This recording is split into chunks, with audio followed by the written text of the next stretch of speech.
Hello and welcome to Conversations with the Voice of Reason. I'm your host, Benjamin Boyce, and today's conversant is April, otherwise known as Taftaj, that is Taftaj.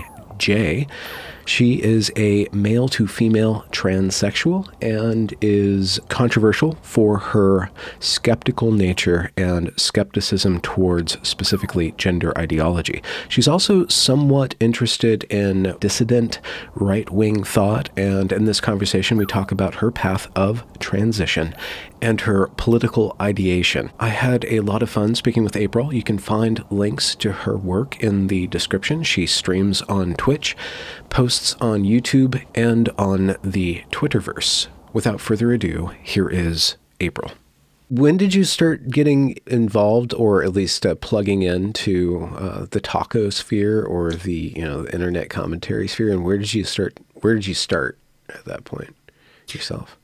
Yeah, so when I was 13, my mom hired like a philosophy tutor and a logic tutor for me from the local college because I think she just didn't want to debate with me. And I would constantly like harass her. And I was like a big atheist. So I was like, Mom, I want to debate you on this and I want to debate you on that. And I would just like, talk your ear off. And I think she was like, all right, we're going to hire someone to like talk to you. And so I had this philosophy tutor, and that really opened my eyes to political philosophy. And he was kind of a libertarian. So he made me read Anarchy, State, and Utopia. And naturally, that made me a massive libertarian when I was 13 and an atheist. And I was big into that. And then I just voraciously consumed whatever political content I could, because I have this idea that if I bring ideas into my mind, if I let them contend with whatever idea is currently gestating there, the better one will win, and then I'll get closer to the truth. So I've just always done that, where I'm just constantly trying to find new and often like more controversial, edgier stuff, because I'm familiar with all of the usual arguments from so you're driven by curiosity, but also by a sense of aesthetic taste, like our hunger is also driving you. Okay. Yeah, absolutely. I think it might be actually, it just made me think there's so many kids that go to therapy when probably 80% should just learn philosophy and how to think critically rather than talk about their feelings. I also went to therapy. So. Oh, okay. So yeah, it's a smorgasbord. Okay. Yeah. I think philosophy was a lot more interesting, so I enjoyed that more. Yeah. Did, I don't know where you want to go with the conversation, but there's so many places to go, right? Yeah. Yeah. My tendency is to get personal, but I'll delay that until you bring that up. But I'm just thinking, I'm just wondering about the relationship between your mind and whatever psychological issues. Like, what do you think it comes down from being hyper intelligent, feeding into other psychological issues? And why craziness? Would you go to psychologist? Is it craziness, obsession, or just overthinking things? Or well, I have gender identity disorder for one. And then I probably have some form of like very aggressive body dysmorphia, which is very much connected and also transcending of the gender issues. And so I think both of those things have kind of tortured me all my life. I don't know if it's an intelligence thing. I think, anyone can have this. And oftentimes it's made me, I think, look inward, right? Where if I was afraid of going out and talking to people, well, I could just stay home and I could read a book, and I could, find this way to feel powerful. And the way to do that was to become adept at arguing and to feel like you have the best ideas. And you kind of transcend your physical body in a way from doing that, where you are the idea and you're able to exist as this kind of intellectual, or this, this profile on the internet that's anonymous and is defined not by its appearance, but by its ideas. And that was a very attractive prospect to me, I think. So it sounds like transition and transhumanism are kind of bound together in that you want to be something other than you want to rise above, you want to transcend that which you are on a coarse physical level.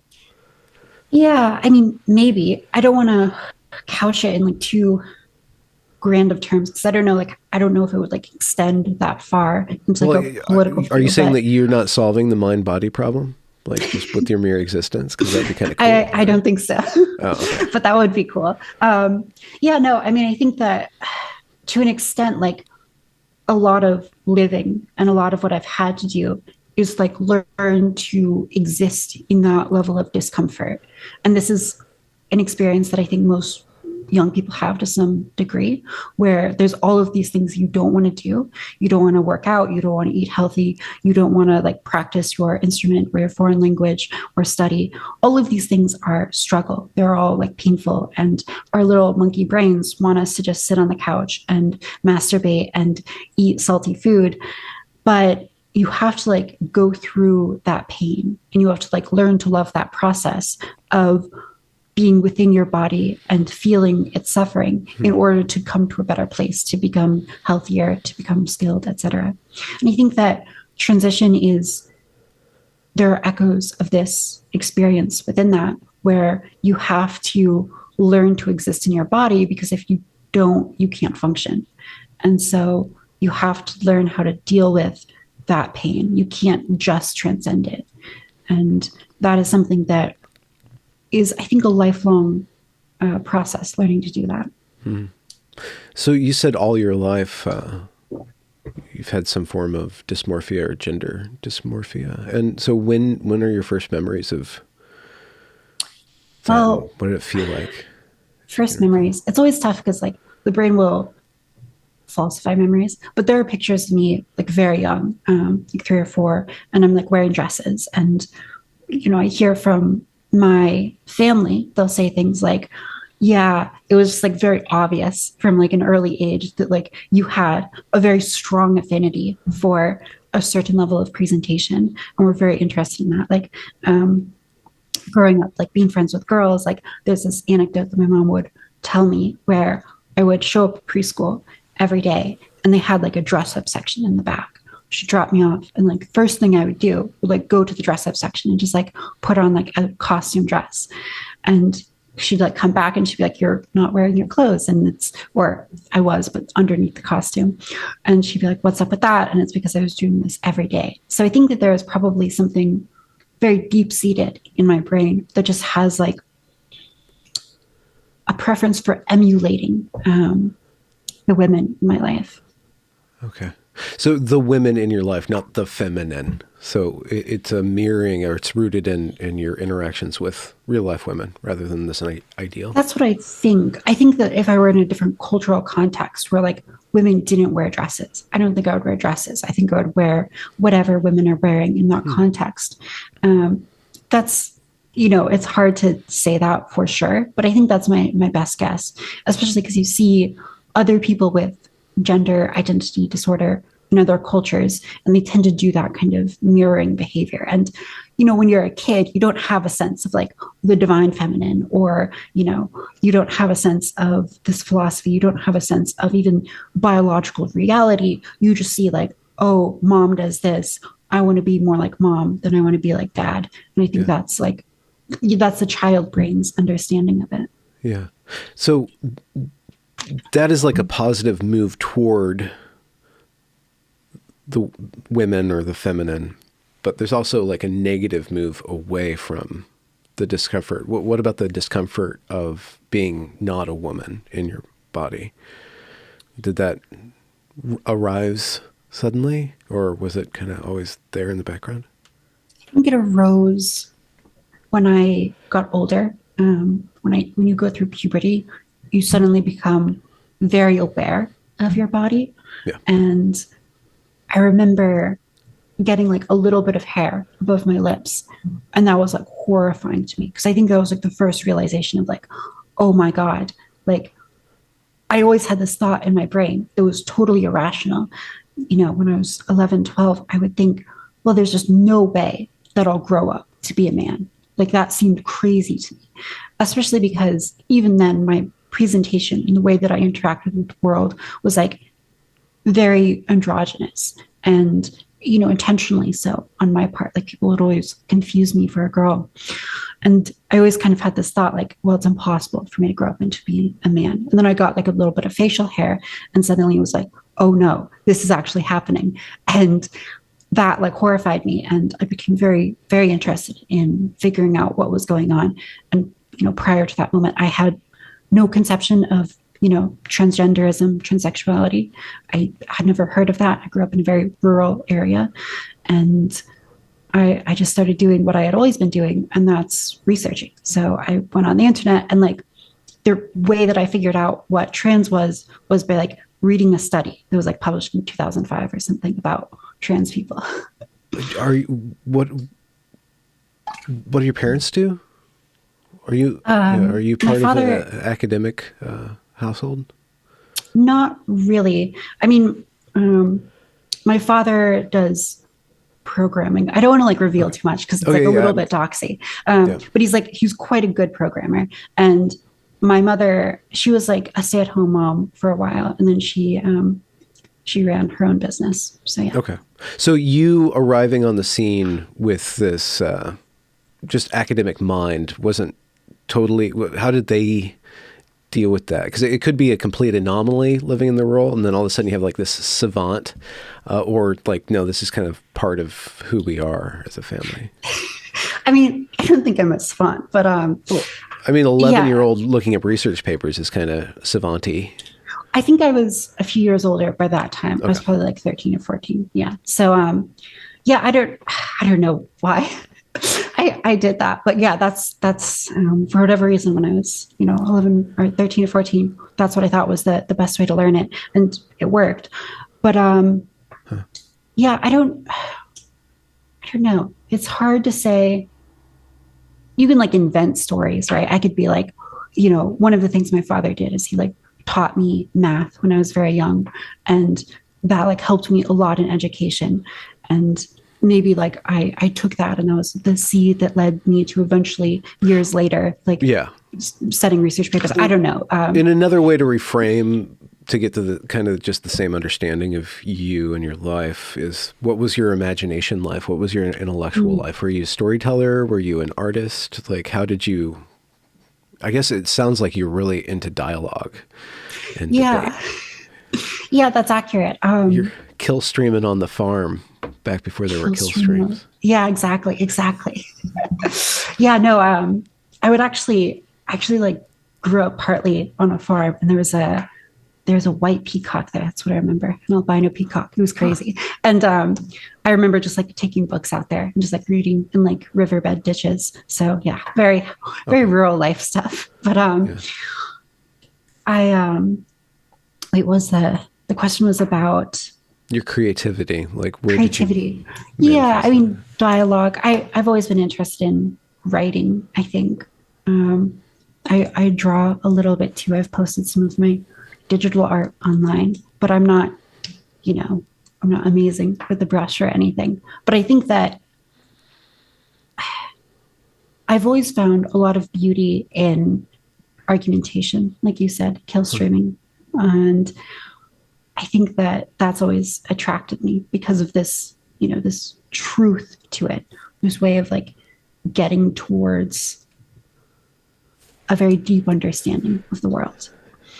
Okay. And yourself and everything else between. Mm-hmm. So what about socially? You're going through like this change physically. How are you plugged into the social world and people around you your age and how they're developing? How do you cogitate if they're on a different path than you, or are you the odd person out? Or I mean, shockingly, I did not get bullied really much at all. I think one person called me the F slur for like a gay person. And that was pretty much the extent of it. So socially, I think I did pretty well. I didn't have like a ton of friends. I think part of that was just, it wasn't exactly that people were like bullying me, but just like people were a little bit wary of me, especially after transitioning. So I had a very, I spent a lot of time online. Okay. And that's kind of where I developed a lot of my tendencies that I have now. For example, I would post pictures on Reddit, like selfies, when I was 15, 16 years old. And I would get insane DMs from people, like people saying, like, oh, you are just like jailbait or whatever, like creepy stuff. And then I would also get people saying things like, I can't believe you have these politics. You actually need to check out these guys. And then they're linking me like dark enlightenment rationality pages. And I'm getting links to like, this is what people on 4chan, on Poll, are talking about you. And I'm 16 years old and I go to a thread and it's people talking about like, is it based to have like femboy wives, like, the Romans or the Greeks or whatever? And this is like a debate that they're having. Like, what is the most based way to handle this? And they're posting pictures of me to like prove it. And I'm this like child. And so then I'm on Poll and I'm arguing with these people and I'm posting memes and I'm telling them to like KYS themselves. And I'm like in the trenches as this minor. And Yeah. it's kind of not surprising that I end up here. Okay. So I talk about gender. It always gets to sexuality because in my mind, they're inextricably linked. So how do you deal with your own desire for other people and then this massive amount of desire from the internet to you? Like, how do you process that as a minor, as a teenager? How do you deal with that? Well, as a teenager, it feels good, right? You don't really have a conception of what is like appropriate or what is boundaries, what is healthy. And if you are someone who doesn't feel like people are attracted to you in your day-to-day life, so like you don't have guys who are like hitting on you, and yet you're very interested in the guys around you. And so you have this kind of lack of attention. And then suddenly you're getting a lot of attention online. That feels nice. Sorry. And so I think that was, that was definitely like a motivating factor that drew me more into the internet, was this feeling of like, I feel like I'm attractive, but I also feel like people are not appreciating that in my, in my tiny rural Colorado town. And then, I end up graduating high school, and a lot of people are like, oh, I actually was very attracted to you, but I never said it at the time. So amazing. But like, you don't really understand that as a kid. And so this internet seduction is very interesting to you. What's your, the trajectory of your transition? When did it start? You said you stumbled came out when I was 14. 14. Yeah. Okay. And what year was this in world? This was 2014. 2014, 14. Mm-hmm. Okay. You're a millennial baby. Indeed. 2014. So I guess it was already starting to become more, there was more awareness publicly by 2014. I remember I came out just before Caitlyn Jenner. Okay. So I remember that being a big thing and people being like, wow, you're like Caitlyn Jenner. And did you have, was there a gender specialist, or did you do something private before you went public or coming out? Or were you already engaged with the medical side of things by then? I ended up traveling 6 hours up north to Denver, where I met with a gender endocrinologist at like this big hospital because there was nothing elsewhere. And I went through him. And I remember we met with him, and it took probably like 8 months before I started like puberty blockers. And then it took a little while, maybe 6 months before I started estrogen. And it was because he wanted me to present as a woman and to, or as a girl, to try that and to see how I felt and to really take it very slowly. So there was a lot of hoops at that time, especially, for an adolescent, where you have to meet with a psychologist at home. You have to get like these letters of therapy recommendation. You have to meet with this guy in Denver. And then he says, okay, well, we're going to be really slow. We're going to put you on like a temporary blocker and then see how you feel, et cetera, and et cetera. And that progresses naturally. How was your attitude towards the patience of the adults and the slowness of this process? I mean, it feels agonizing when you're a teenager. And then when you get to be an adult, you're like, oh, that's very important, actually. Okay. Looking back now, do you feel like they did good by you? Yeah, I think they did the best they could. I think that one problem is that transition is sort of treated as a panacea, and I think it's really not. And I think that it would be better if the adults in my life had kind of encouraged me also to pursue a level of, personal development in addition to the transition. So like, learning just to like make peace with your own mind, learning kind of like these spiritually developmental techniques like, meditation or, religion, whatever it may be in people's lives. And I think that when I was younger, I really relied on transition to just kind of like make me whole. And that is, it turns out, not a good strategy to do. Okay. So you said 15 you start estrogen and puberty blockers? Yeah. How did the puberty blockers affect your mood and your energy levels and your psychology?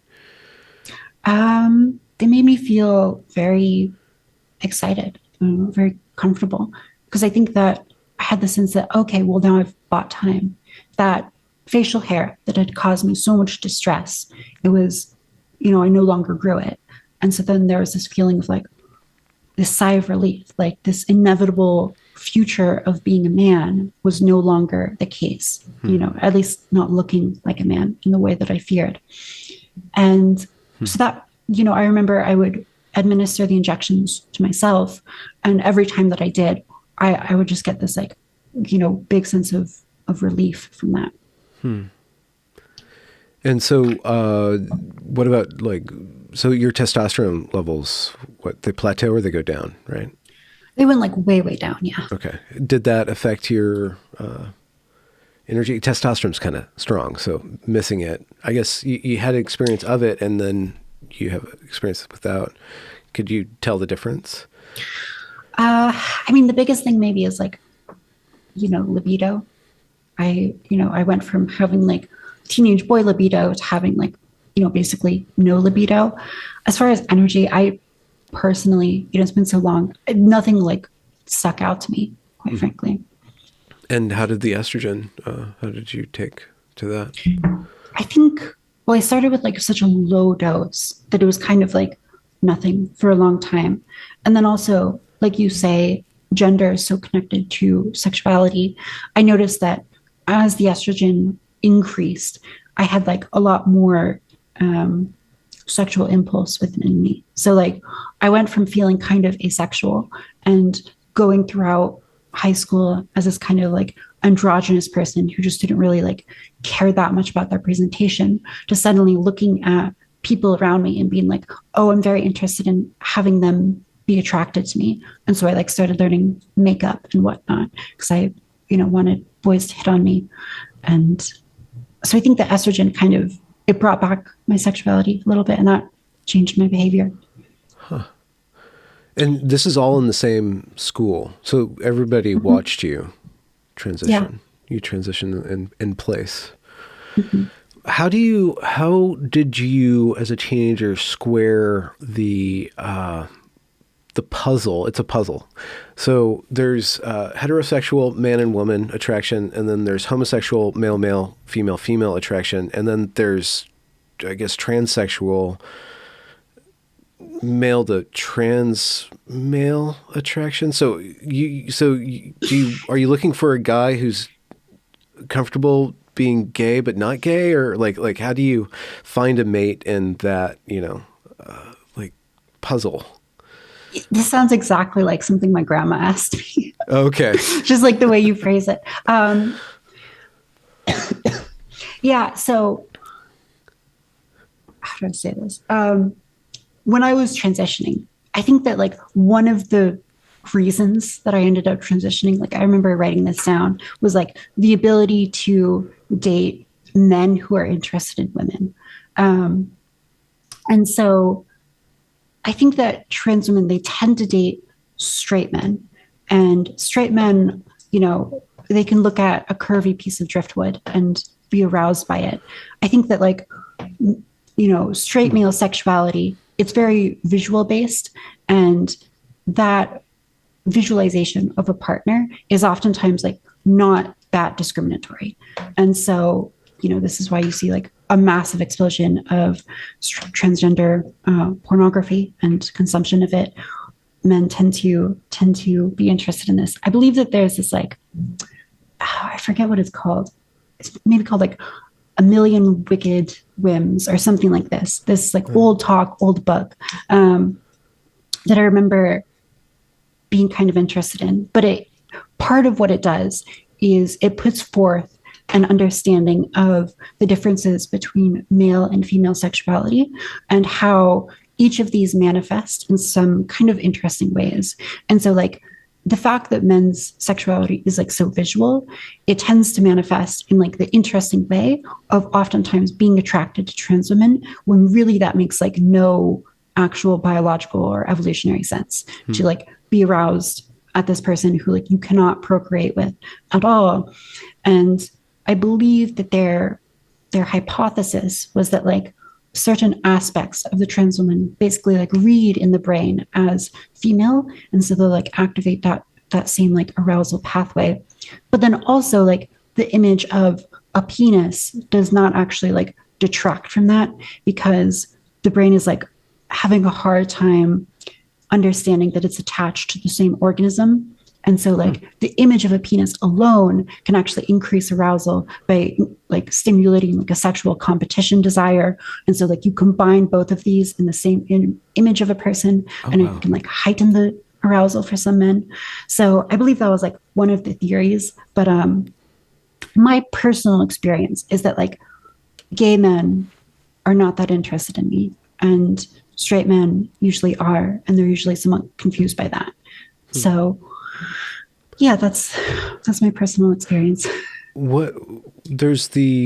So it sounds like to go Blanchardian, the researcher who laid out typology of transsexual. He split it into two kind of categories. There's the autogynephile and the homosexual transsexual. It sounds like you're more of the homosexual transsexual. Do you have an erotic? I'm really sorry, this is kind of personal. You don't have to answer it. Do you have an erotic relationship to yourself as a woman? Or is it less erotic? And because you've had a desire since you were very young to be, so how does your own like eros like interact with being as you are and becoming? Yeah, so very familiar with Blanchard's typology. I think that there's parts of it that I believe. So I believe that AGP exists, and I think that it exists in a lot of trans women. Personally, I think that AGP exists in me, but I don't think that it exists in the way that maybe most people understand AGP. So there's this surface level understanding of AGP, which is like you get aroused when you put on like women's clothes or like fishnets and stockings, that kind of thing. That is not my experience. So when I like get dressed in the morning, it's not an arousing experience for me. It never has been arousing to like wear women's clothing. But I am like, so I talked about my attraction to men. I'm also attracted to women. And I think that I do have this sense of like autosexual arousal. It's a little bit hard to pin down, but the way that I know that there's an element of that in my sexuality is that when I am imagining sexual scenarios, it is important to me to imagine myself and like how I look, and like whether or not I look quite attractive will increase the sexual interest that I have in that scenario, right? And so like if I am reading a story that is describing a sexual encounter, it can just describe like a partner. So it might just describe like, you know, you do this, you do that. Well, imagine the stories in second person. And I'll find that interesting. But if it also describes like, and you look this way and have these features, that might increase the interest for me. And so for me, I think that there is some autosexual element to that, but it only really comes up during sex. Now, the debate around this is like whether or not this also applies to cis women. And it seems like it does in a sense. And so it seems like when you give cis women the same surveys for autosexual arousal as you give trans women, they score as being AGP. Now, I don't think that they're truly AGP because AGP is this very unique situation where the person is not actually female. So like, I'm not actually a woman. I'm not actually female. Yeah. And yet my brain is like interested in viewing me this way, which is unusual. It's not unusual for like a cis woman to be interested in that, I don't think. Yeah. Well, I mean, it makes sense. This is kind of like a meme or kind of a right-wingish thought that a woman, there was actually an interesting thread. I think it was from some sort of dark enlightenment-ish kind of Twitter account about how on TikTok there's this phenomena called the POV or the point of view, like point of view when you do this and do that. And it's women doing that. Point of view, you missed your bus in the morning, or point of view, you work at Google. But it's not point of view. It's all about them. So they're inverted, and you see the phenomena of the selfie is basically a very feminine thing to do. Like you want to be attractive. You want to be seen as attractive. So in a, any sort of romantic or erotic encounter, I think it is a component to be adored and to be worshipped and to be aesthetically pleasing is a part of the pleasure. So it makes sense. When a man is like that, then I think it can be not a paraphilia or anything like that, but when a man puts himself in the position of being the attractive one, it doesn't. Well, it can definitely be a paraphilia. Like, yeah, absolutely. Yeah. And it is unusual. And it seems like we normally have a different relationship to looking good than women do. It just seems like it. I don't know how to articulate it in the moment, but go on. No, I think you're absolutely right. And not only is that the case, but also if you have this paraphilia of autogynephilia, you might be aroused merely by the thought of yourself being like attractive, right? So the other partner in the sexual scenario that you're being aroused by might not matter at all, or might matter only a very small amount. And so I think that is very common among trans women specifically, that is like less common among cis women, where they might look at pornography or consume erotic material that is very focused on what their self-insert character is doing. And they're aroused by the idea of being that character, right? And the way that a man might be aroused by like imagining that woman and being like attracted to her, but doesn't necessarily need to imagine having sex with her to have that arousal. What are the ethics of transition from your point of view? And by that I mean another personal question. I guess I would have to assume a lot to even about your moral framework to even properly ask this question. So I guess I'm going to ask the question, then you can try to figure out what I mean or fill in the blanks there. But you were given a body. Your body had a natural path, and you are modifying that path. So you're making an intentional impact on your own health, on your own body. And I guess in a Western liberal point of view, you should be free to do whatever you want, but there might be actually, you're kind of responsible for your living entity. So what are the ethics for you? Yeah. I mean, if you believe that your body is a gift from God and that like it is your responsibility to take care of it for, the future, then I don't think I think it's very hard to justify transition. I'm a secular person, so I don't believe in God. I'm an agnostic, but the way that I view it is kind of the way that I view like the people who take steroids and who like make their bodies huge and who are big into like bodybuilding. And I've watched a lot of their content. It kind of fascinates me because I really see myself as like the same side of the, or, you know, the other side of the coin to them. And that coin is like this like male desire to change and modify your own body. And they're going in one direction with it, and I'm going in the other direction with it. And theirs can be like very, oftentimes very destructive. Like a lot of these guys, they're dying at 40. And it's not through, you know, suicide, not like an active, you know, they're not shooting themselves in the head, but they are like destroying their bodies and their livers in order to achieve this kind of physical perfection, this ideal. Yeah. And I think that that is like a very relatable thing to me, because I remember being like young and thinking about all of the things that I could do, right? Yes. Like I could, you know, become a pianist. I could, you know, perform at concert halls. I could do this or that or that.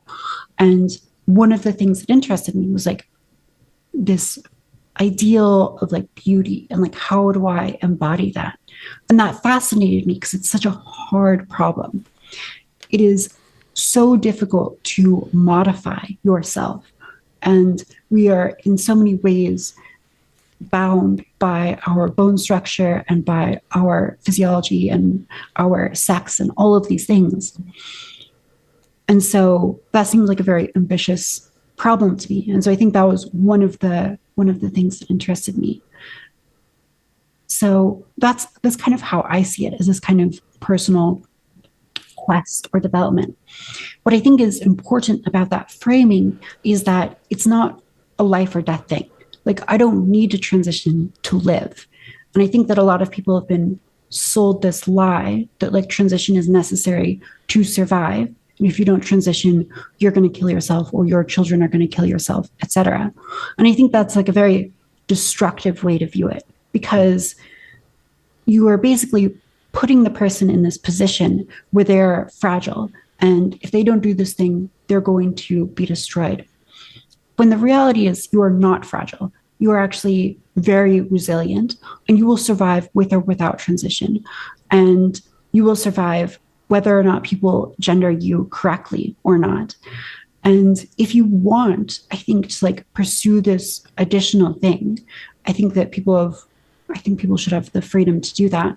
But I don't think that people should view this as like, you know, a matter of mortal necessity, nor do I think they should use that view of mortal necessity as like a kind of political bludgeon, which I think oftentimes happens. Yeah. So I'm very controversial in the trans community for this view, but that is more or less how I view it.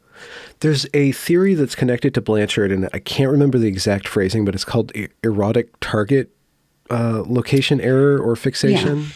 And which kind of describes, it's a theory about how a man for autogynephiles, a man who desires himself as a woman, there's like this fixation that usually in a non-paraphilic male is focused on, I want to be with women, or I want to do women.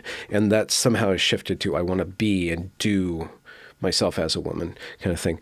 And what you made me think of is comparing the transition project, right? Which is pretty much, there's no end to it. There's actually no end to it. There's no target there, because you could go all the way to shaving your clavicles, to fixing your voice, to just doing so many different things. But rather than, so as an artist myself, and I'm a recovering artist myself, my desire was to embody beauty in something outside of me, to create beauty. So the embodiment, the aesthetic target was fixated on creating something that would arouse people's beauty, but it wasn't me. Like, I would want to create that. Whereas but with bodybuilding or transition, the project of transition, that aesthetic is pointed to the self. I am that which embodies the beauty. And that which is related to somebody who wants to be a singer, who wants to be a performer. Like, I want to embody this thing. It's just something interesting, and taken to, I mean, it's kind of inherently masculine to really be a perfectionist about one thing, to like put all your eggs in one basket. It's kind of a masculine typical, like, go all out. I'm going to be a CEO. I'm going to be this thing. So I guess the ethics in that formulation is more about self-control, moderation, knowing when you're going too far, or knowing when it's not actually helping you. So how do you put that in its place, knowing that transition could be all-consuming? Say enough is enough, or I only need so much. Well, yeah, I mean, I think that transition is unique as a kind of medical solution, right? So there's this like aesthetic element and there's this medical element. And in regards to the medical element, you have people with an issue, which is gender identity disorder, and that manifests in all of this kind of psychological suffering. And oftentimes people will prescribe transitioning for that. Well, you change your appearance, do all these things, da da da. But transition is unique in that it is one of these medical prescriptions where if you do it for 2 years and you're not feeling better, the solution is not, well, maybe we'll try something else. It's oftentimes double down. So it's like, well, you haven't felt good so far, so now get surgery. Still don't feel good, get the next surgery, et cetera, and et cetera. And this is kind of like very deeply pernicious because you can trap people in this medical cycle where they're not getting better and they're convinced that the way to get better is to keep going down the same path.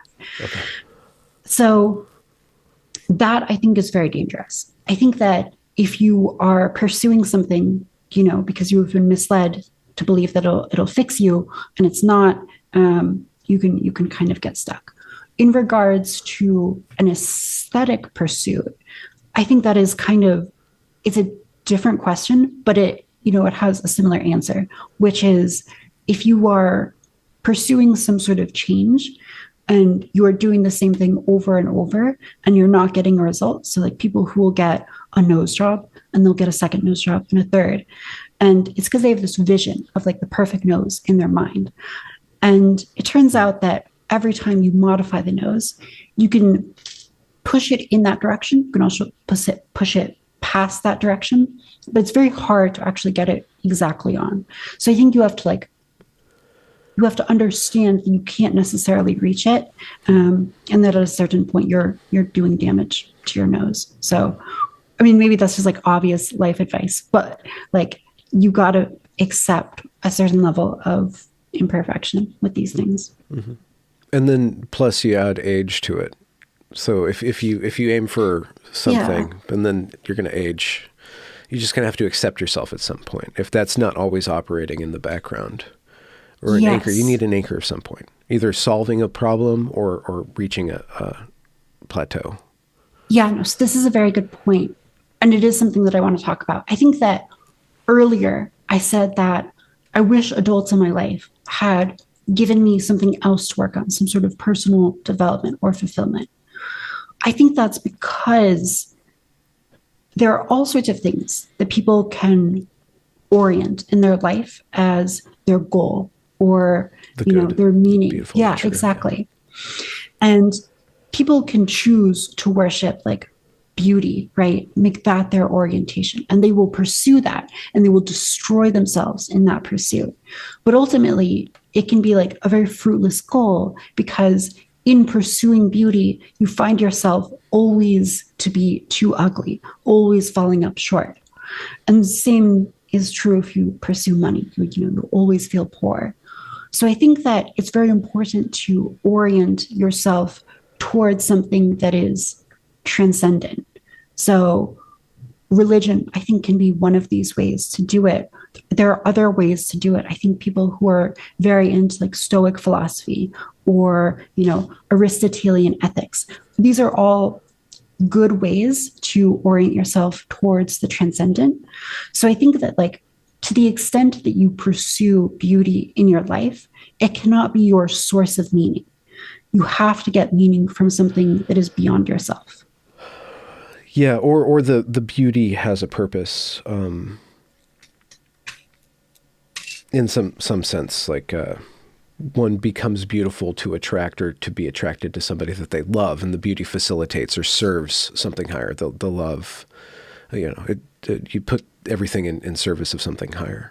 Yeah, exactly. So like, you know, I don't think there's anything wrong with like making yourself look beautiful if making yourself look beautiful is one of the ways that like enables you to feel comfortable going out into public, being pleasant with people, you know, developing like connections and, you know, building your community and doing it in a way where you're not, you know, smelling like you haven't showered in 40 days. Maybe that's not the best thing, right? I don't think that's like vain to do, because I think that ultimately like what you're doing is something very positive and pro-social. Yeah. So beyond transition, intellectually, so we started, before we get sidetracked into your personal life story, we were talking about Sargon and you know, your relationship with the internet. And people are like saying like, you're like the based femboy. How do we deal with you? And like, oh, you should read Dark Enlightenment stuff. So what is your intellectual development, your political development, and through high school? Did you end up going to college? I did go to college, yeah. What did you focus on? Business. So, okay. Yeah. Everyone was like, why aren't you studying philosophy? And I was like, philosophy is not going to get me a job. But I think that business has kind of turned out to be a very good source of study for me, because so much of the optimization that we see in the world is occurring in the private realm. And I think that understanding economics and the organization of these corporate structures, which, you know, I think it's Yarvin who was saying that like the Industrial Revolution was really like a corporate revolution, where people developed this like way of engaging with each other, holding each other liable, and getting people to coordinate their efforts. And that turned out to be extremely efficient. And so this kind of systematic understanding of business is something that I've transferred into my understanding of politics, trying to understand what is the optimal structure for a government and how might that work. Okay. And why are you interested in politics, and what's your history of that? Like, I guess you became it's just something fast. Why is it It's fascinating? pathological. Oh, really? Okay. Yeah, I don't know. I think that, why is it interesting to me? I've just had a long time to think about it. I guess it's like a hobby in many ways. But also, you know, just trying to get to the truth of these big questions that are very difficult to solve, that we don't really have answers for. I view myself as kind of a political agnostic. So it's oftentimes difficult for me to pin myself down politically. I believe that like the one constant in all of my politics is that I'm not totally sure what is true. And I think that if we're being honest with ourselves, that is the case for most people. Most people are not omniscient. And there is a chance that people are wrong. And I think the beautiful thing about markets is that they allow people to test ideas. And if they're right, they get rewarded. And if they're not right, they get punished. They fail. Yeah. And I think that we need something like that for policy and for government, where people are allowed to test a lot of ideas and see what works. And so that is kind of part of my political viewpoint, and inspired by people like who? Like Hoppe and Yarvin and Burnham, all of these classics. It's really difficult to experiment with politics, though, because you're dealing with like power structures that can go terribly, horribly awry because they have so much power. Yeah, exactly. I mean, I think that like my solution, it's not a very original one, but it's the right of exit and it's choice. So you allow people to create like a parallel power structure in the United States, and you allow that power structure to let people in if they want to. And then you make it so people have the right to leave at any time for any reason. And so if it becomes tyrannical, you expect people to leave, and you maybe create some rules around, you know, that power structure can do everything but take steps to prevent people from leaving or make it hard for people to leave. that kind of thing. I was just speaking yesterday with Jane Gatsby about this. Who's about, she's probably right about the same age as you, working through the same kind of questions as you, and she had the same idea. And the problem is that. Wait, how many days ago did you talk to her about this? Yesterday. It's not published yet. Okay, that's so interesting because I messaged her almost exactly my viewpoint on that on like Thursday. Oh, so, okay. Well, there we go. I should have had you guys in conversation then. Maybe I will at some point. But without a sense of belonging, without a sense of like, I belong to this country or this country belongs to me. Mm-hmm. Like there's a balance between being able to exit and having a sense of belonging. And that's just one of the ideas. And it's not necessarily my opinion. It's just one of the ideas that I hear in my mind. And it's kind of Dave, the distributist voice, and Aaron McIntyre, like these young right-wing thinkers who are saying we need, blood and soil, though there's a pathology in blood and soil. There's still a reality to being rooted and to belonging to something, and having a structure that is completely optional and everything based on consent. It erodes that fabric, and that's how we get to liberalism. And that's how you open yourself up to not having any antibodies to something like what we call wokeness, which is a pathological moralizing force that is organizing all institutions towards itself, because there was no sense of belonging.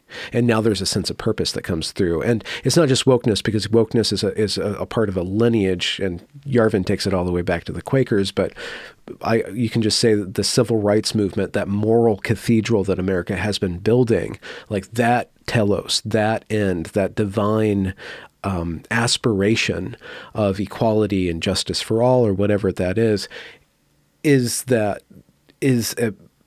a moral force that organizes in the organizational corporate structure of a government. You can't just have money. There has to be some sort of pride and other kind of other emotions that bind people together. Or what do you do with those emotions? And you see corporations over the past 20 years or so try to adopt more cultural aspects, more kind of creepy, cultish kind of stuff. We're a family here. We're trying to develop a sense of belonging because they want to maximize on the benefits of having people devote themselves to the company by making the company itself seem more human.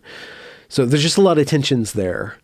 And I think you're absolutely right. I think people do have this preference for the land that they're connected to. So I have this feeling very strongly when I go back to Colorado and I look at the mountains. I feel at home, and I feel a special kind of like right to those mountains, where I can go to Denver and it seems very flat compared to where I grew up. And I think, these lowlanders, they're trying to rule over us from their state capital.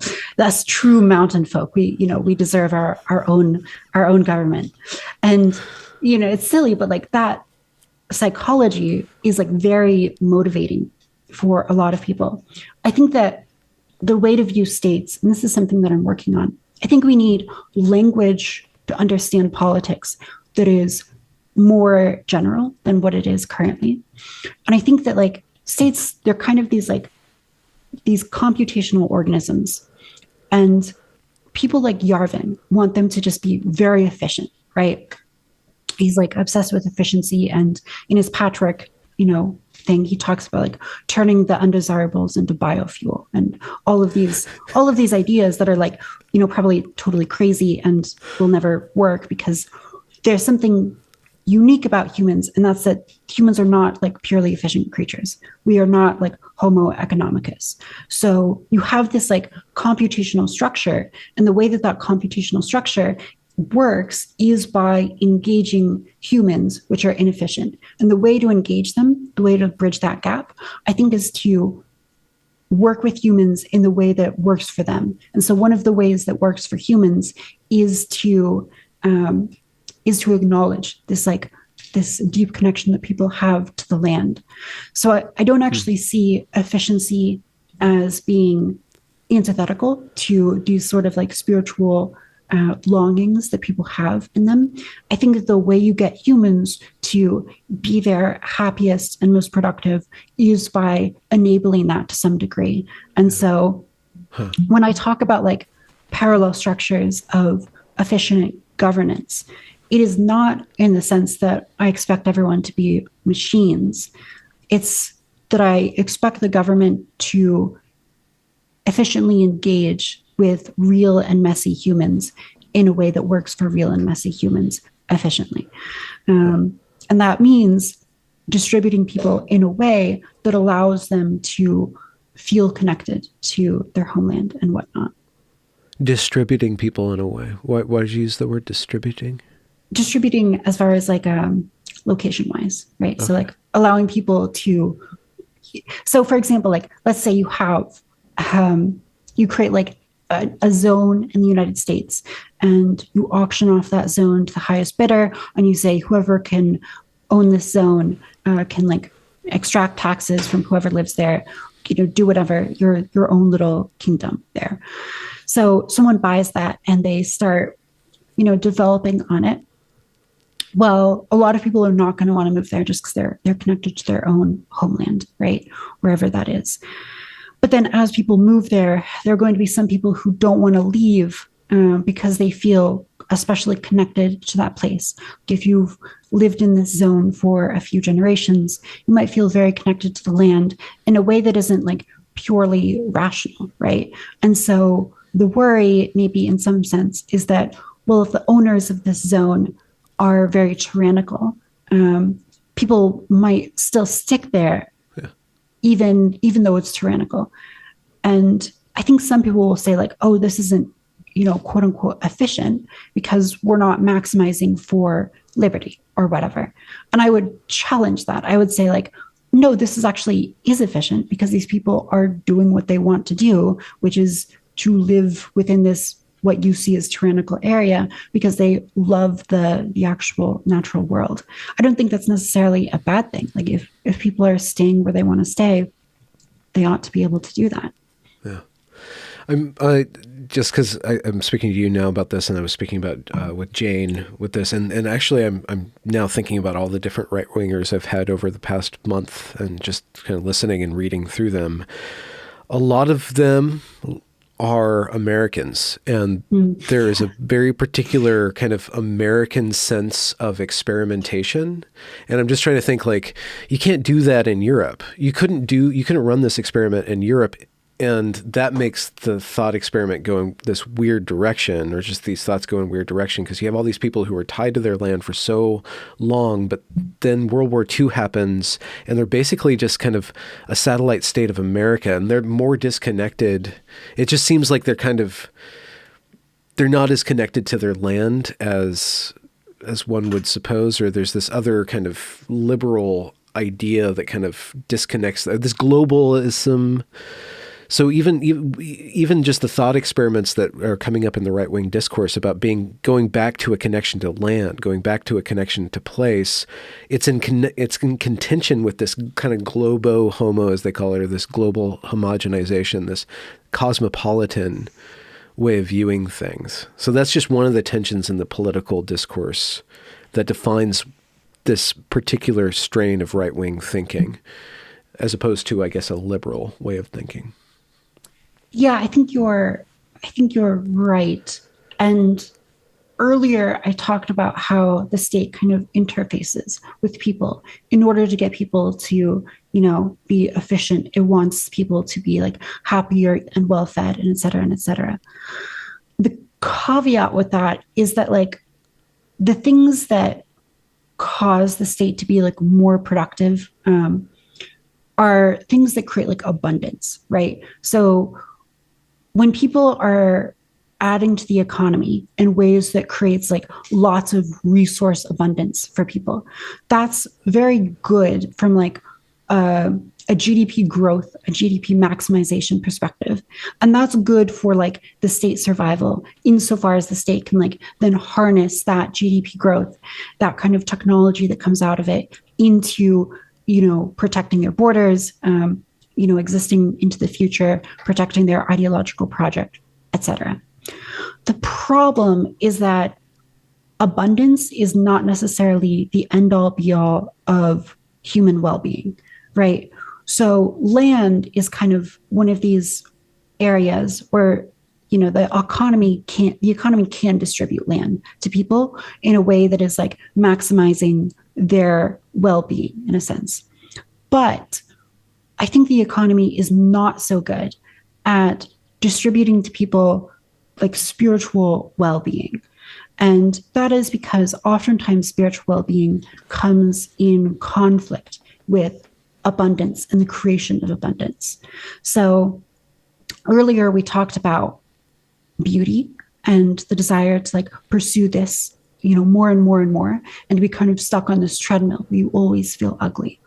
Well, I think at the root of that is really it's want, it's desire. And so I think people find themselves in situations where they want all of these things. They want all of these material items and they can get them, but it doesn't actually, and they'll feel a little bit better for a moment, but it doesn't actually like sate this want in any like deeper way. And so I think that like the way to be truly happy is to like understand that want on a deep level and to overcome it.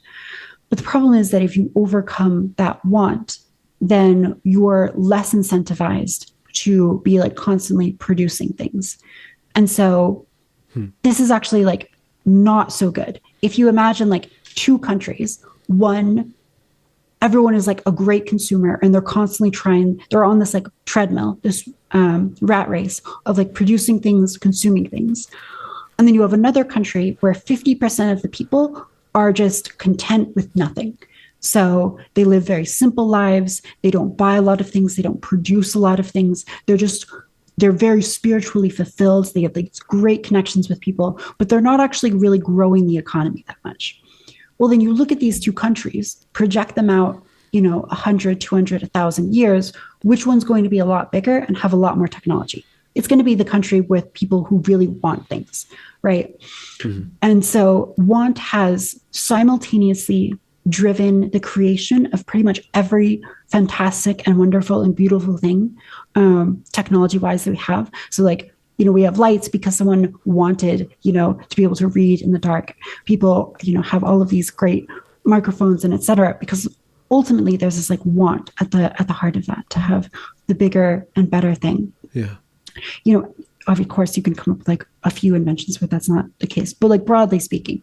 And so I think that there's this like fundamental tension, and that tension really comes from the fact that like survival of the political organism is not always the kindest to the entities that make up the organism, in this case, humans. So I think we run up into that tension, especially when you get to the right wing, these thinkers who are really asking deep questions about what it means to live a good life and to live a spiritually fulfilled life. And I think that the answer to that is different from what is going to create the greatest state. And that's an issue. But in my life, I kind of approach that with a sense of acceptance and almost a little bit of nihilism. I see this as, on the long scale, a process of entropy. And that is inevitable. It is, or there's a caveat to that, but like entropy is inevitable. The state growing and becoming more efficient is an evolutionary advantage for the state. And that's not necessarily best for the human, but I think that what we can do as individuals is try to move the state in a position where it is simultaneously creating abundance, but it is not so tied to that abundance that it is unable to allow people to seek spiritual development. Yeah. So there's a lot said there. Yeah, no, thank you. And I brought this up with Jane too, because she's running these thought experiments of like alternative political systems and alternative kind of civilizations. And I kept on like, well, what's the aesthetic level? What's the religious level? What's the and I had to define what I mean by religious, because I don't think that you can have a bunch of people engaged on a society level without some sort of mythological and ethical framework that they're existing within. And so one of Dave's, the Distributus critique of liberalism is that liberalism assumes these ethics that aren't actually inherent in liberalism. They assume kind of this rational Christian bred kind of understanding of individuals and the sanctity of individuals that's not explicitly stated within liberalism. It's kind of already assumed that people are going to behave in certain ways in order for liberalism to run. So when we engage in these conversations about dealing with the state and what everything that you were just saying was the relationship between spiritual entities and this, I guess one technical word is egregore, or this non-human superhuman entity called the state, like this corporation, this mass of people that has a completely different spiritual vibration of its own as opposed to the individuals in it. And the way to balance those things is some form of codified mythology and ethic. So that's what I think. That's just my proposition. I don't know. I don't have anything to prescribe to any given things. I don't know how we participate in a pluralistic society without the more radical factions eventually taking over. But in your own adventures, like what do you end up gravitating toward to nourish yourself, or as kind of not even just personally, but when you're thinking through these things, like you need to have like a coat hook that you hang something that would be like religion on. What would that religion kind of be like? Or that ethical mythological framework, if you see a need for that in thinking through these questions. Yeah, I mean, I do see a need for that. The unsatisfying answer is that I don't have a specific book that I can point to. I try very hard to ground myself in the people around me and the relationships that I have with people. And I try to be good to them in, all the ways that, those Christian ethics that I'm kind of steeped in demand one to be good. And I think that is like a big grounding point for me. So for all the craziness online, I am very fortunate to have a very strong relationship with my girlfriend. And I think that a lot of stability in my life kind of projects outward from that. So I've also worked very hard to develop a lot of friendships, and I've got my ring of people. And now I'm working harder on trying to also develop more of that community relationship. So I'll do charity work with my girlfriend, planting trees, or just going out and trying to feel connected to the place where you live in. And I see all of that as kind of spiritually nourishing for me. I think that is something that I have to develop as I continue to get older, especially as someone who often feels like it's very difficult to connect to traditional religious institutions. And like I said, I'm agnostic, so I don't have this driving impetus. Whereas, if I believed in the Catholic God, that would be a very simple answer then, in a sense, because it's, well, you go to your church and you listen to your spiritual guidance, whether it be a rabbi or a monk or whoever. But in lieu of not having that, I think it's very hard to build something because you're so vulnerable to the biases of your own mind. It's so easy to build an ethical system that just allows you to do whatever you already want to do. And that's something that I am really aware of in my life, where not having a strong cultural connection or religious connection to a pre-existing faith that I could throw myself into and accept the precepts of, and know that at the very least, I'm not biased by my own psychological preferences. And instead I'm going off of, the received wisdom of many, many generations. Not having that, I'm in kind of a vulnerable position, but I think also recognizing that You develop what you can. Yeah, yeah, yeah. It, as long as one is humble in their agnosticism, and because I'm functionally agnostic, not actually agnostic, but I'm functionally agnostic because I can suspend my belief. I can take my belief off. You know, it serves its function, and I have it, and it connects me to tradition. It connects me to the world and the order. But I don't need to bring it into everything. I don't need to use it to intercede on behalf of me connecting with any given thing. But not having a roots in a tradition, you are free to think of all these different things. You're free to be agnostic. If you're humble in that, like, and you put it out very well about knowing that that's limited, knowing that your biases are you're gonna create your own God. You know, and you're probably gonna put yourself in the center of it. You know, because you don't have some other force kind of restraining you, and you don't have the process of tradition, thousands of generations fiddling with these lines of thought. Being in between all these different beliefs in this kind of postmodern pseudo superposition allows you a lot of freedom of movement to play around and stuff. But at some point, the question is, will you need a place?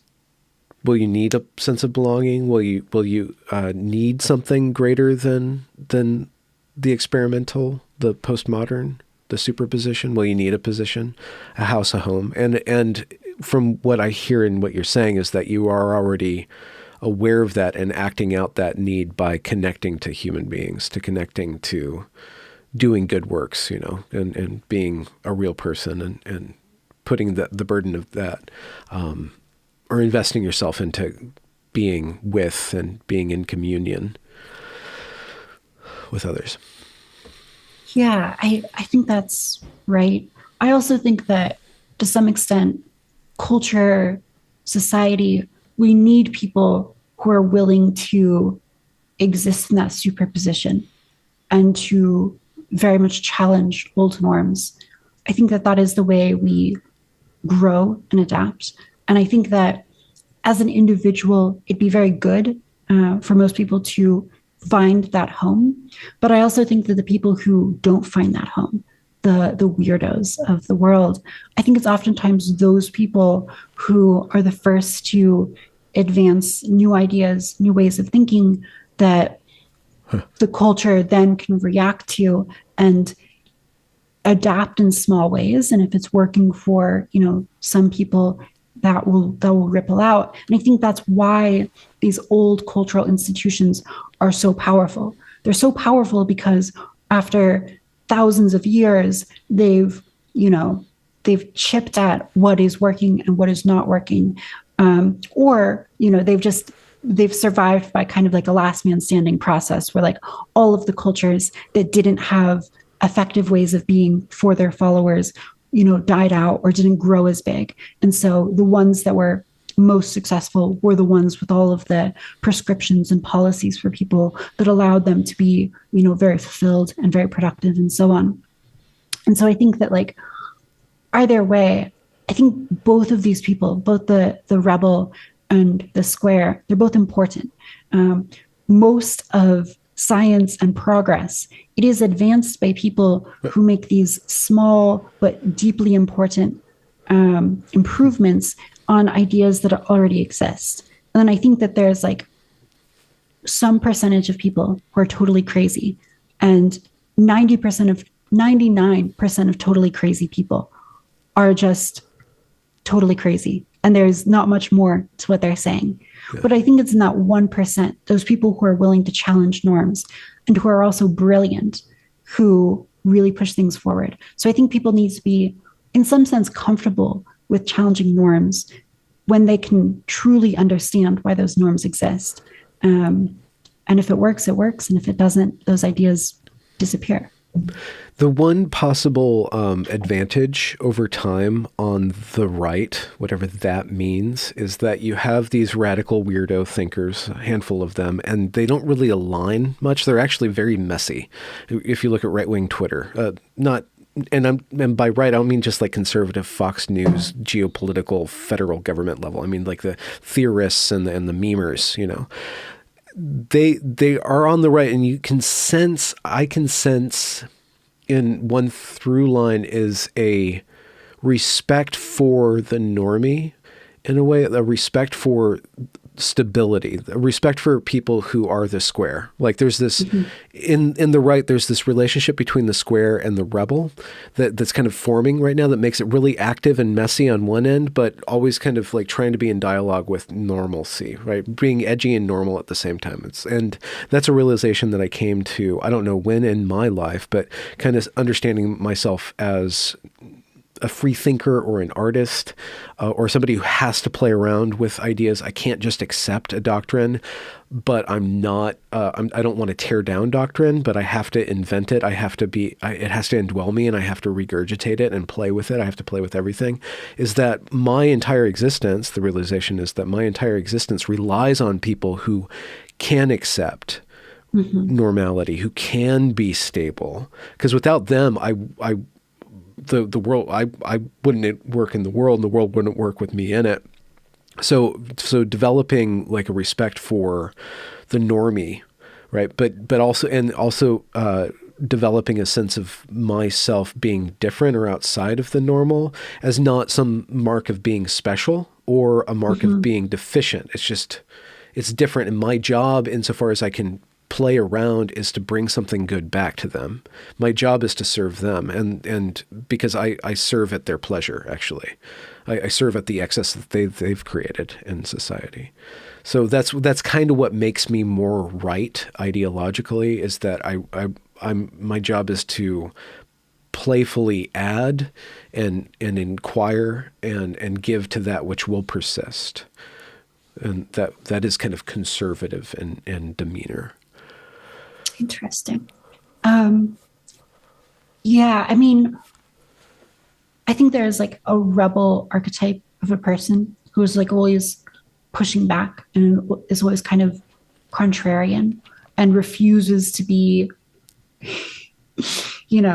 part of whatever group they're being pigeonholed into.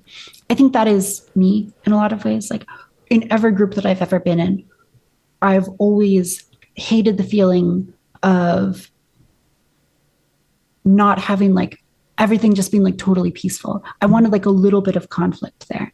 And so like when I go over to see like my aunts in Michigan or whatever, I have an aunt who's very, very conservative, and she loves me and we'll like sometimes talk about like a topic.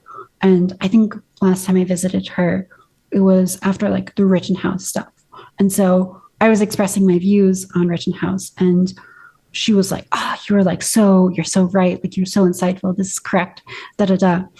But I'm like a little bit uncomfortable in that situation where people are agreeing with me, because I don't want to just like reify someone's belief system. I want to like challenge it. So I'm like, yeah, like I do agree with you, but now I want to like find our disagreement, and I want to like find a place where we can challenge each other. Because I think in that place of challenge, there's growth.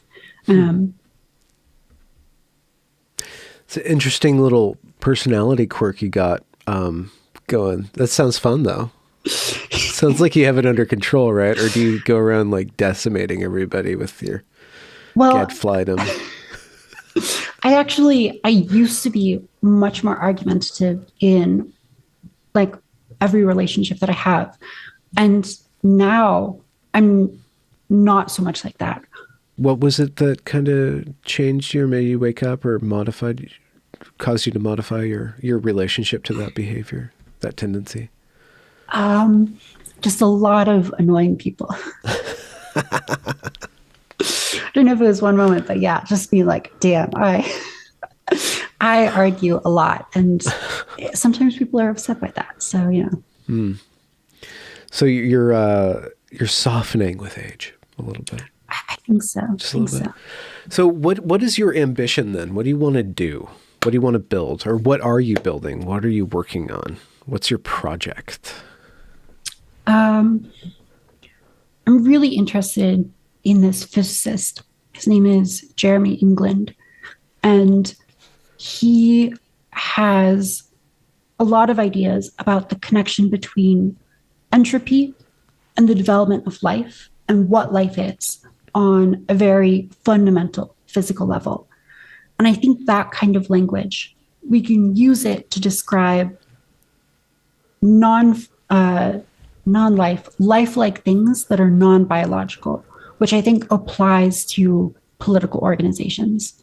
And I think using that language, we can come to a much more deep and robust understanding of what politics is and where it's headed. So that's kind of where I'm at now. And I see it as a synthesis that doesn't really exist in the dialogue right now.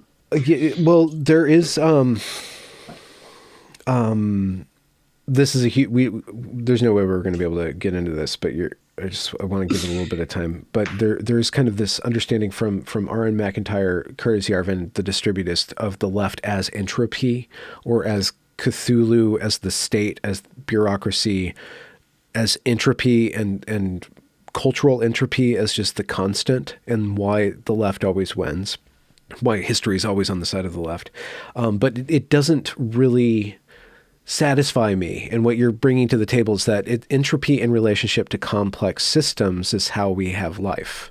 For some reason, everything is entropic, but then there's a complex pathway that rides atop it. So it could, there's something there. I love how you said that, because that is the precise conundrum that we're dealing with, right? The universe is entropic. It's increasing in entropy. It's becoming more disordered and random.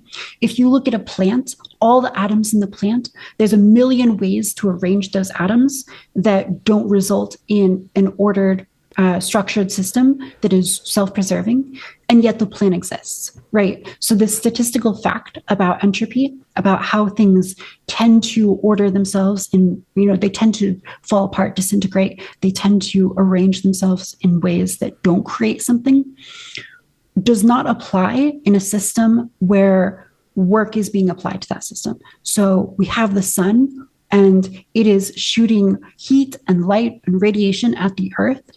And this plant is using that work being applied to it to be self-preserving. Okay. So the reason that the plant doesn't disintegrate and appear into just like a swirl of atoms is because energy is going into the system, and that energy is then being used. So that relationship between energy and the appearance of order is very interesting. And one of the reasons why it's interesting is because of its connection to evolution. So every biological organism, there is a lower bound on the entropy that it produces. And the more energy that it uses, the higher that lower bound is. But also the more energy that it uses, it tends to have an evolutionary advantage. So imagine like a plant that's able to utilize a ton of energy from the sun and grow like crazy. That's an evolutionary advantage. But it means the lower bound on entropy production of that plant is higher. So it's going to release more. It's not a perfectly efficient machine thermodynamically. And so there's also going to be a lot more waste, or at least the lower bound is higher. And so I think with systems like the state, they're similar in that the more energy that a state is able to use, the more kind of advantage it has in conflicts against other states, but also the more energy it uses, the more it is pushing the universe towards the state of like final entropy. So like the one world order, is that the final state of state entropy? Yeah, I mean, like, and using the entirety of the sun, Dyson spheres. The image that I use for it is like the Ouroboros, the snake that consumes its own tail. I think that is like the state that Yarvin is envisioning is the Ouroboros. It's the perfectly efficient state that uses all of its energy until there's no more energy left in its solar system, or however far it can reach. There's a limit depending on the shift of the universe. But once it's used up all of the energy in its local area, the only thing that it can do is consume itself. And so if we're talking about like efficient systems, that is the inevitable future of the efficient system. And that is not necessarily something that is super desirable for us humans. So there's this, I'm going to use a metaphor and I'm going to slaughter it, so I shouldn't do it. I'm going to do it anyways. So Brett Weinstein, evergreen professor, blah, blah, blah. He has this, he studied these things called telomeres or telomeres. Telomeres. Oh, no. Telomeres. It might be different. So there's this trade-off between long life. Okay, yeah, telomeres. Yeah, there's this trade-off between battling against cancer and like some other factor, like our life is measured by this trade-off between surviving and not succumbing to mutations, but developing enough to have a good life or something like that. And so I'm trying to take your idea about entropy and complexity in the system. Well, if you have if the state is completely aimed towards efficiency, you probably have something similar to the Nazi thing or a fascistic kind of everything is so uniform that the wheels kind of go or the brakes kind of wear off and the state just kind of goes into this feedback loop. But if you have a non-entropic state or an anti-efficient state, something like socialism, it recreates everything as a bureaucracy, and it eventually destroys all efficiency in all of its members, right? You have like one state that would be trimmed to be too lean and forget the human element, and the other state that would be trimmed to serve the human element and kind of lose control of efficiency, which I think is what the United States government is on the path towards. That's not a perfect metaphor, but. Yeah, no, I mean, I like what you're saying about telomeres. Telomeres, my understanding, they're these kind of like aglets, like if you know, like the edges of your shoelaces of genetic data on the ends of DNA, I believe. And those become shortened as you get older. So I believe they're like one of the hallmarks of life. There's this researcher in senescence. Senescence is like the research of getting older, who talks about entropy as its connection to getting older. And his idea is that like getting older is informational entropy.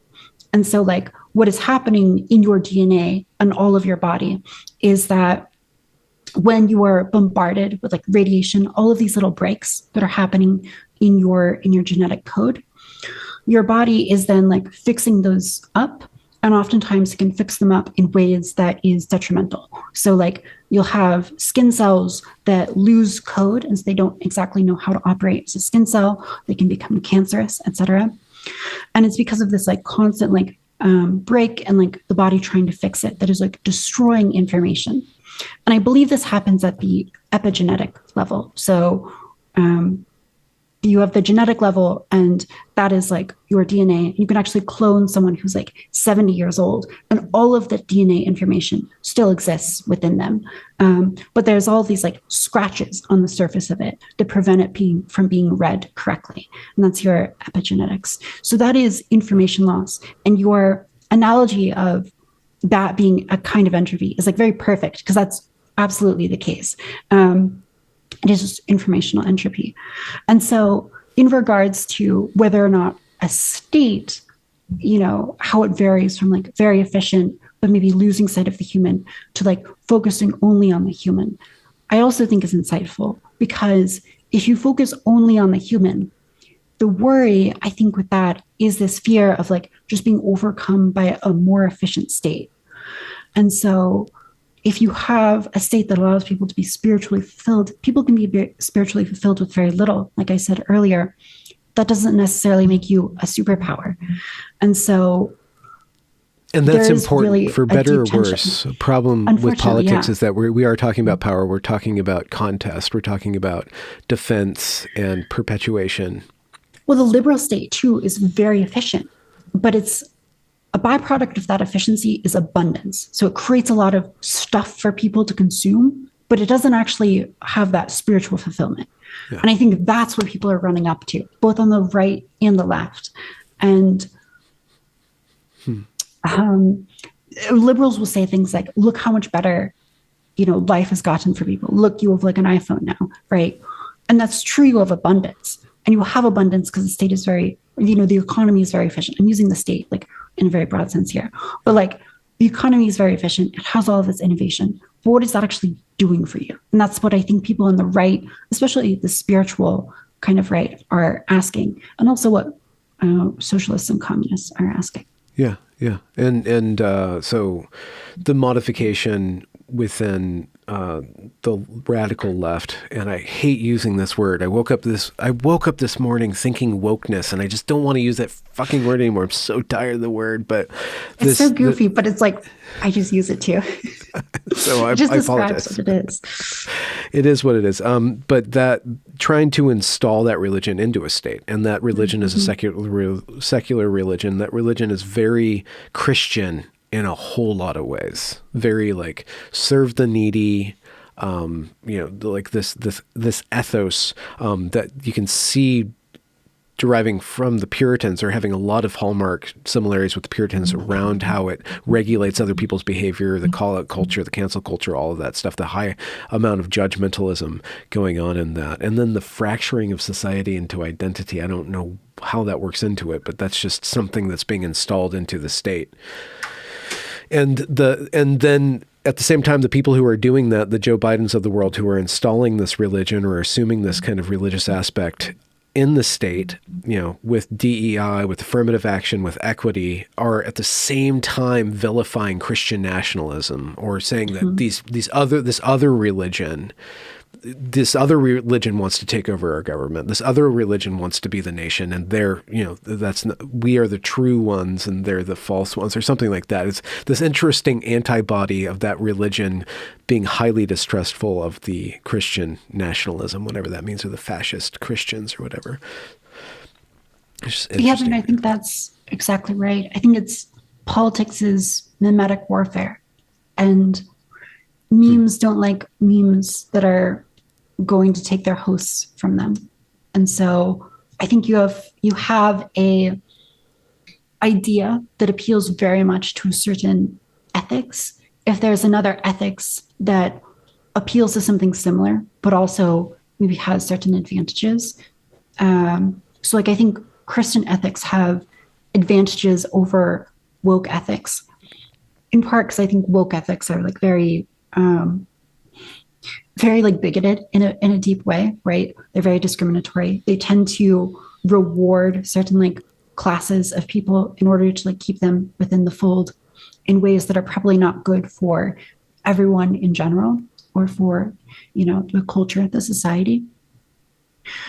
But the Christian ethic, I think, has advantages over that because it doesn't necessarily do that.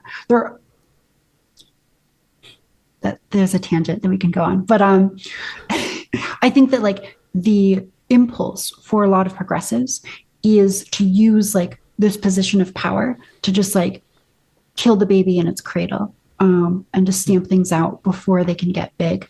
And I think that progressives, they enjoy conservatives who are like a little bit crazy and who are like easy to defeat in a way, in the same way that like humans, we're going to cultivate crops that are easy to grow, that produce abundant food, that nourish us.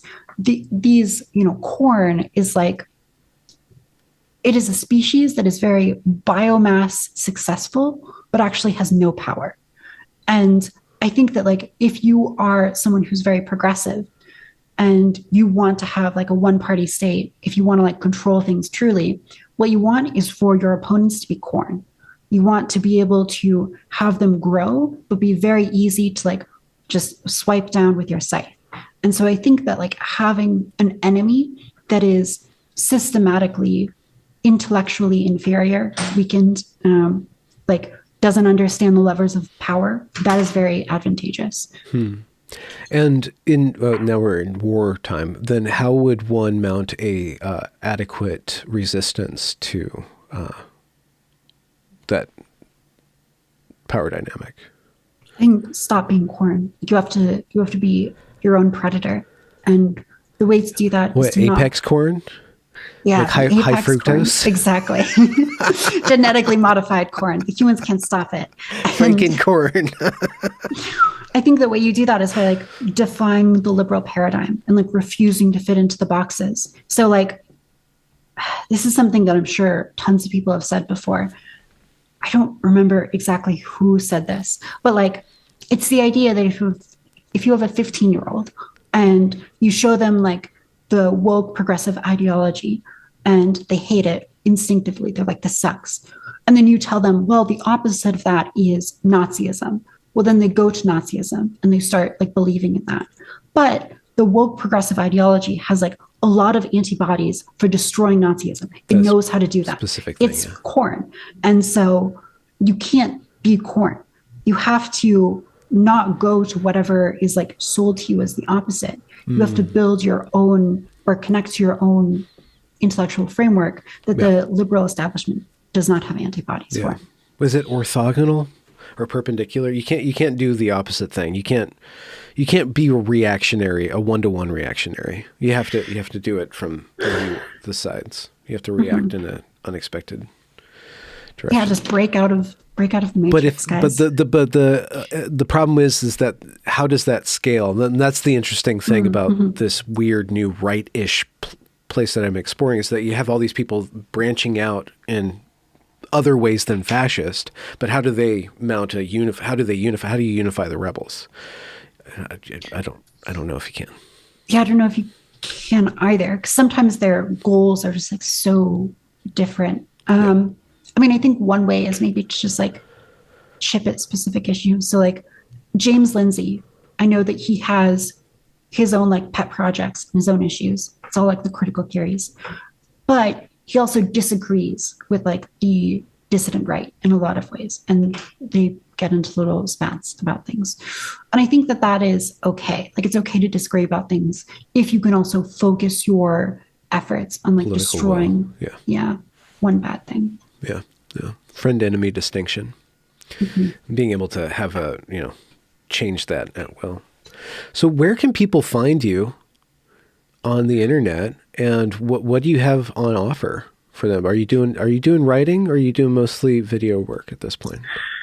I am going to work more on writing. That's definitely a project for me. I've got like some stuff in the works, and then I'm also going to try to do more interviews like this on the interviewer side, but also just like general talks. So yeah, I've got a Twitter account called Taftajs.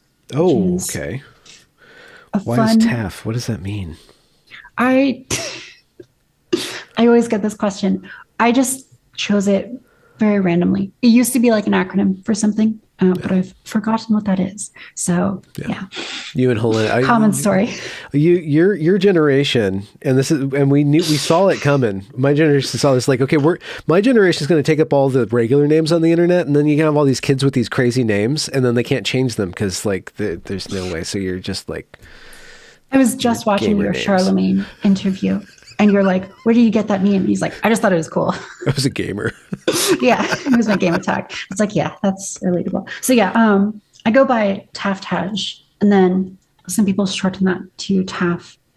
And aphorisms are like short little quippy statements. So it's a pun. So so what is your content about? I think we've kind of mapped it out, but like, how would you summarize? Like, what are you doing? Like, what do you want to be presenting? What are you working on? Like, what is your domain, generally speaking? I talk a lot about trans stuff. So maybe like half my tweets are me being like saying something borderline transphobic and getting into trouble with trans people. And then another half of my tweets, or maybe like a quarter, are me being like, I fucking hate communists. Like, why are these people idiots? And then there's like 25%, which is like me being like, this is some intellectual, right-wing piece that I read, or some science. And those get like 25 likes, but that's what I'm really interested in. So that's what I'm going to try to work on. Boy, Hooters gone based. I don't know. I'm sorry. I don't mean to be disrespectful. It's just, there's something very memeable about your position, or your superposition in the meme war. Do you inhabit that with Grace? Do you like being? I guess you said that you kind of like being contrarian, or just out of the. I think so. expectation. I like disagreeing with people. Yeah, yeah. And I like being unusual. Unusual. I like merging some like very feminine aesthetics sometimes, like the way that I decorate my room and stuff, and the way that I present myself, with sometimes just like very out there, schizophrenic, male-brained political positions. Schizo posting. Okay, yeah. Awesome. So, on the video front, so you talk about your Twitter. You have a YouTube, and what are your plans for that for this year? You said interviews and stuff, or yeah, do you Twitch stream? I do. Okay. I dual stream. Okay, and that's fun. Is Twitch good? It is fun. I've never done Twitch. It's little blood sports. It's full of very left-wing people. So, and it's also the moderation is very left-wing. So you have to be very careful. It looks like if you just Google Taftaj, the second link is my politics Twitter. Yeah, it'll get you everything if you just Google Taftaj. It's going to be linked down in the description regardless. So last question, if you want to answer this one, something like totally goofy that you do, your hobby, your weird kind of thing that you like to do in the world, like walking, moonwalking, juggling. Everything about me is goofy. Okay. I like playing Dungeons and Dragons. Okay. One of my hobbies. Like on tabletop or online, but like with the storytelling and stuff, not like a video game, but like a... I do it in person, yeah. Okay. Are you the dungeon master or the dungeonee? Sometimes. Okay. I've done both. I enjoy both. I ran like a Cold War game set in the 1960s where players were spies and there was like magic that was discovered in Siberia and the world governments were conspiring to hide it, but the players had like magic abilities and they had to fight monsters. Basically, they were like a special task force to like hide magic from the world. And that was How long did that game run? About a year. Oh, wow. So okay. Pretty decent. Mm-hmm. Oh, fun. That's fun. Yeah. Well, so you want me to call you Taff to wrap up? Or April. Or April. Thank you for coming on my show. It was really fun talking to you. Hopefully we get to do this again sometime. It was. Thanks for letting me ramble. Maybe we'll do it next time with another person. Yeah. And I'm always open bounce to off that. each other. Yeah. I have fun doing that. Let me end.